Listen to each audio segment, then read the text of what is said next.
Je me suis pas spoil, apparemment c'est une dingue. Perlimpinpin.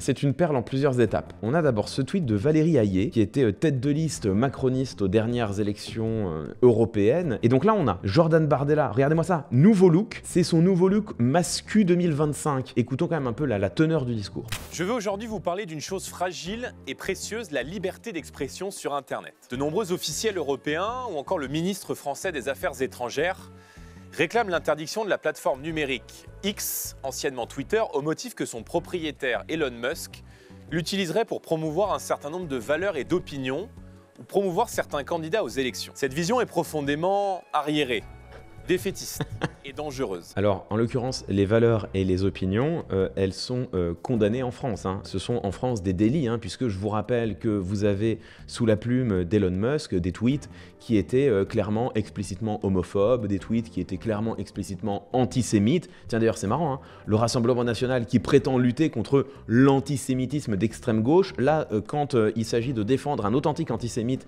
Elon Musk, pas de problème. Donc voilà ce que Jordan Bardella qualifie ici très tranquillement de valeurs et d'opinions, ce sont tout simplement l'antisémitisme, l'homophobie, entre autres, d'Elon Musk. Voilà, c'est serein, mais alors, attendez, c'est pas fini. Promouvoir certains candidats aux élections. Promouvoir certains candidats aux élections, il y a quand même aujourd'hui des soupçons tout à fait sévères et établis qui pèsent sur Elon Musk de vouloir influencer le débat électoral national. Voir Elon Musk, milliardaire américain, membre de l'administration Trump, chercher à peser directement via son média sur le résultat des élections, notamment en Allemagne, ça s'appelle tout simplement une opération de déstabilisation. Vous avez évidemment des substitutions connotatives totalement fallacieuses qui consistent à euphémiser, mais de manière radicale, la réalité, puisque promouvoir certains candidats en élection, encore une fois, c'est tout simplement peser sur le débat politique national, déstabiliser les élections d'un pays et in fine, attenter à sa souveraineté. Ça ne manque pas d'ironie de voir Jordan Bardella défendre le droit à Elon Musk de priver les citoyennes et les citoyens de certains pays d'Europe d'une partie de leur souveraineté, puisque la souveraineté, c'est aussi avoir le droit de se forger son opinion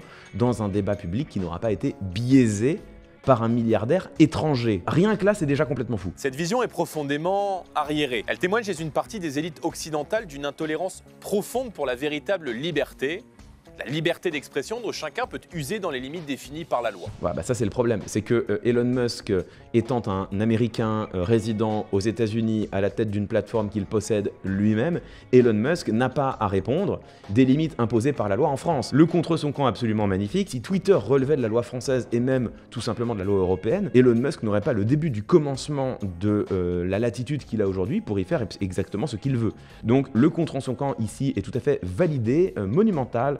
Merci Jordan Bardella. Sans la liberté d'expression, c'est tout l'esprit occidental qui s'éteint et ce sont nos démocraties qui se fragilisent. Ça, c'est vraiment la rhétorique d'extrême droite qui consiste aujourd'hui, sous prétexte de la liberté de l'expression et de la défense de la démocratie, à revendiquer au contraire des opinions qui reviennent à déstabiliser la démocratie et à tenter d'en sortir, bien sûr. Le même Thierry Breton prétend que l'Union européenne pourrait faire annuler les prochaines élections allemandes face à la prétendue, je cite, ingérence d'Elon Musk. Ce sont des propos graves, dignes des romans d'Orwell. Ce sont des propos graves dignes des romans d'Orwell. Il pourrait dire ça si c'était pas vrai. C'est quand même incroyable de voir Jordan Bardella, qui se fait le champion de la défense de la souveraineté, revendiquer que des puissances étrangères puissent intervenir dans le déroulement des élections des pays européens. Mais c'est incroyable. Je veux bien que leur modèle, ce soit Donald Trump, que leur fantasme, ce soit tout comme ce qui est en train de faire Trump aux États-Unis, de faire basculer la France et plus généralement les pays de l'Union européenne dans le fascisme, dans la post-démocratie. Enfin, je veux dire, tout ça, j'ai bien compris. Je vois bien pourquoi, pour quelles raisons stratégiques Jordan Bardella défend Elon Musk. Mais quand même, à un moment donné, quand tu te fais le champion de la défense de la souveraineté des pays européens en disant précisément qu'il faut sortir de l'Union européenne ou du moins revenir sur l'intégration européenne parce qu'elle menace la souveraineté des pays européens, tu es quand même censé ne pas voir d'un bon œil un milliardaire étranger, membre officiel de l'administration de son pays, c'est-à-dire en l'occurrence Elon Musk, venir déstabiliser le débat public et électoral des pays européens, menacer donc la souveraineté des pays européens. Enfin, c'est quand même élémentaire, non, mais c'est incroyable. De telles contorsions, à la place de Jordan Bardella, j'aurais quand même un peu mal au dos, tu vois. Lui, non, regarde-moi ça, il est tranquille, il est bien. Ceux qui prétendent défendre la démocratie menacent désormais d'annuler les élections démocratiques au prétexte que les résultats pourraient leur déplaire. C'est le retour de les vrais racistes, c'est les antiracistes, les vrais fascistes, c'est les antifascistes, et maintenant, les vrais adversaires de la démocratie, c'est ceux qui combattent les antidémocrates. C'est quand même fabuleux. Soyons clairs, il faut être extrêmement attentif sur le pouvoir de l'argent et vigilant sur les agissements de milliardaires ou de chefs d'entreprise, car nul ne doit être au-dessus des lois. Oui, on voit venir le mais, mais là, après cette phrase, avec laquelle je suis d'accord, ça me semble dur de rajouter un mais après, tu vois. Argument définitif, c'est bon, on peut passer à la vidéo suivante, Jordan. Les seuls décisionnaires doivent rester les peuples. Oui, là le mais est de plus en plus difficile, hein. Bien sûr, veiller à la neutralité des algorithmes. Tout à fait, tout à fait, tout à fait. Tu rajoutes quand même, me semble-t-il, Jordan, tu rajoutes des preuves contre toi, le dossier s'accumule, le mais devient de plus en plus douloureux là. Dont le rôle n'est pas d'encourager des valeurs ou des opinions face à d'autres. C'est précisément ce que font les algorithmes de Twitter là. Donc là, le point, donc c'est la fin de la phrase, le mais est tellement gros qu'il risque quand même de lui déformer la bouche. Et jamais la liberté d'expression ne doit être entravée. Voilà, il vient d'accumuler tous les arguments qui pointent dans une seule direction, qui est que, en effet, faire preuve d'un peu de vigilance, et le mot est un sacré euphémisme à l'égard des agissements d'Elon Musk et de ce qu'il fait sur Twitter, ça me semble être la moindre des choses. Mais la liberté d'expression ne doit jamais être entravée. Enfin si, puisque si la liberté d'expression d'Elon Musk revient à biaiser le débat électoral français, il me semble qu'il est au contraire urgent d'entraver la liberté d'expression d'Elon Musk, si on le peut. La controverse est toujours préférable à la censure. Et la censure de qui? Il est en train de dire ça sur X. Je veux dire, la censure de qui? Il ne s'agit pas de censurer, il s'agit de réguler l'espace médiatique comme il l'est depuis toujours, pour permettre justement la juste expression du pluralisme. Je veux dire, le pluralisme, c'est pas les milliardaires achètent tous les médias et derrière ils ont 100% du temps de parole pour faire valoir leurs opinions. C'est ça qui revient à la censure de fait. Le pluralisme, c'est s'assurer que chaque opinion puisse être exprimée justement, ouvertement, en ayant une exposition équitable par rapport aux autres. C'est ça le respect du pluralisme. C'est pas utiliser les algorithmes et le poids d'une plateforme que l'on possède pour promouvoir des opinions au profit d'autres. Jordan. Véritable enjeu pour les nations d'Europe est de parvenir à créer leur propre plateforme numérique. Ah, ça je suis d'accord pour le coup. D'encourager l'émergence de géants européens du numérique. Véritable drame pour notre continent, c'est qu'il n'est pas souverain face aux GAFAM. Mais du coup, si le drame de notre continent, c'est qu'il n'est pas souverain face aux GAFAM, la moindre des choses qu'on puisse faire, c'est de commencer à réguler. C'est quand même incroyable parce qu'il donne tous les arguments contre lui. Mais c'est incroyable. Il y a d'autres entreprises du numérique, essentiellement américaines. Mais...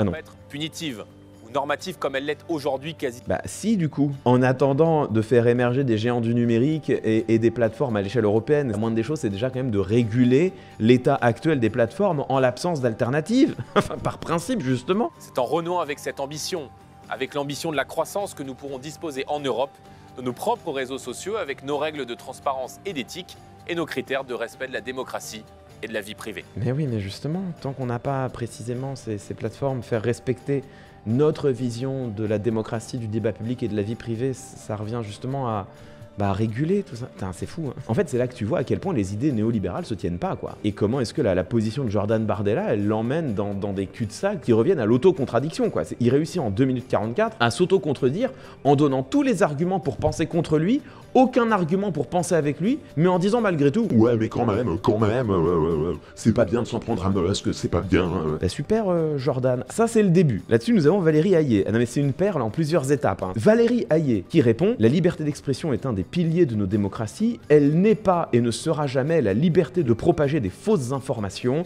de manipuler un algorithme à des fins idéologiques, ni de laisser les discours de haine se propager. Stop à l'instrumentalisation. » Donc vous noterez que pour contredire à juste titre Jordan Bardella, elle emploie des arguments prononcés par Jordan Bardella lui-même. Ça vous montre à quel point est-ce que la vidéo de Jordan Bardella, elle est éclatée au sol et elle relève d'une authentique faillite de la pensée. Mais ce qui est intéressant, quand même, si je me permets, voilà, juste au passage, c'est de rappeler que Valérie Hayé elle-même, pendant les élections européennes, a été, je vous le donne en mille, une auteure de fake news, mesdames, messieurs. Souvenez-vous, hein, Valérie Hayé, pendant les élections européennes, elle a été un agent de désinformation, mais alors un agent authentique, hein. Depuis le premier jour, nous, on parle d'Europe. On est la seule coalition pro-européenne dans ce débat. Raphaël Glucksmann, on partage beaucoup de nos votes. Il vote beaucoup comme nous. Je regrette par ailleurs qu'à Bruxelles, on vote la même chose, mais qu'il reste inféodé au PS sous la coupe de Jean-Luc Mélenchon. Alors son parti possible. Hein? Donc voir Valérie Ayé, aujourd'hui, s'élever contre la propagation des fausses informations quand elle-même en a fait autant circuler pendant les élections européennes, j'ai envie de vous dire, il fallait la tenter celle-là. Mais alors, c'est pas fini. Enters a new challenger. Mesdames, messieurs, sous vos yeux ébahis, et celle-là, vous l'avez pas vu venir, moi je l'avais pas vu venir non plus, Louis Sarkozy, mesdames, messieurs, qui vient prendre la défense de Jordan Bardella avec cette phrase « La liberté d'expression implique précisément le droit de diffuser de fausses informations ». Alors lui, il est super. On n'en a pas assez parlé de Louis Sarkozy, mais alors il est super. Petite note de la communauté qui souligne que en droit français, diffuser une fausse nouvelle est une infraction pénale si l'information mensongère ou falsifiée trouble l'ordre public et repose sur la mauvaise foi. Voilà, donc en France, Louis Sarkozy, on lui rappelle peut-être que la liberté d'expression n'implique pas le droit de diffuser de fausses informations, que au contraire, on considère, mais c'est notre vision française de la liberté d'expression, on considère précisément que pour que la liberté d'expression de chacune et chacun et le débat public de manière générale puisse se dérouler dans de bonnes conditions, ce débat doit obéir à des règles et que donc, en France, non, on n'a pas le droit de diffamer quelqu'un, on n'a pas le droit d'inciter à la haine, on n'a pas le droit de soutenir des positions négationnistes et on n'a pas le droit non plus de diffuser de fausses informations, de biaiser le débat public, voyez. Mais ça, c'est pas pour limiter la liberté d'expression, c'est parce qu'on estime que, au contraire, ce sont les conditions d'un débat public sain,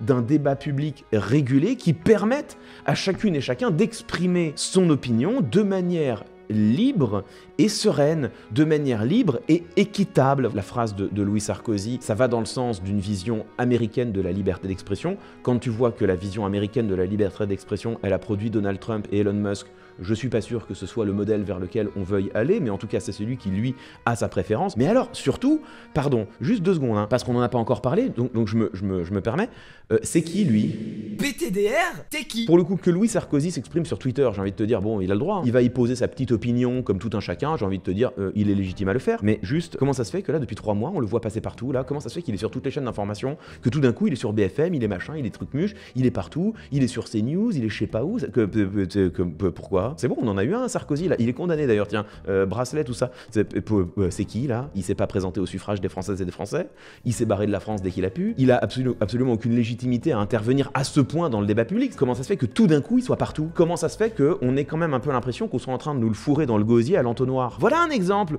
de pourquoi est-ce que c'est pas mal de réguler le débat public. Ne soyons pas totalement naïfs, peut-être qu'on peut mener notre enquête et qu'on peut se souvenir que le parrain de Louis Sarkozy, c'est Martin Bouygues. Et tout d'un coup, nous revient également en mémoire le fait que, tiens, mais Martin Bouygues, c'est aussi un grand acteur du débat médiatique qui possède le groupe TF1, et là, peut-être que tu commences à comprendre. Mais alors ça commence un peu à ressembler à du népotisme. On va suivre l'affaire, hein, n'est-ce pas, puisque Louis Sarkozy s'apprête à devenir, j'imagine, un acteur du débat public et donc un personnage de ce stream, n'est-ce pas, un personnage de cette chaîne. Nous le retrouverons pour notre plus grand plaisir.